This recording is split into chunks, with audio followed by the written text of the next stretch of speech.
আসসালামু আলাইকুম, জুম্মা মুবারক সবাইকে। সবাই কেমন আছেন? আলহামদুলিল্লাহ ভালো আছি। আজকে বিকালের এই আয়োজন ছিল, বাসাতে ফুপুরা এসেছিল।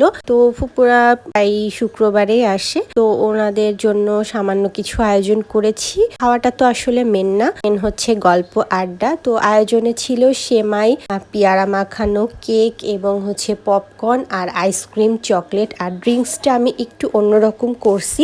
এটা একটু মিন্ট ড্রিঙ্কস ছিল, তার মধ্যে আমি একটু ফ্রুট কালার দিয়েছি এবং এটা একটু অন্যরকম করার চেষ্টা করছি। আর আমার ফুপুও খেতে গিয়ে বলছিল যে আসলে কালারটা অন্যরকম লাগছে, তো এটা টেস্ট করে দেখি। টেস্ট একই রকম ছিল, শুধুমাত্র কালারটা একটু অন্যরকম ছিল। তো যাই হোক, শুক্রবার দিনটা অনেক বেশি ভালো কাটলো। সবাই, পরিবারের সবাই একত্রিত হয়ে নাস্তা পানি আড্ডা সবকিছু মিলায় দিনটা অনেক ভালো কেটেছে। সবাই ভালো থাকবেন। ভিডিওটা ভালো লাগলে অবশ্যই জানাবেন, অবশ্যই সবাই কমেন্ট করবেন। সবাই ভালো থাকবেন, সুস্থ থাকবেন। আল্লাহ হাফেজ।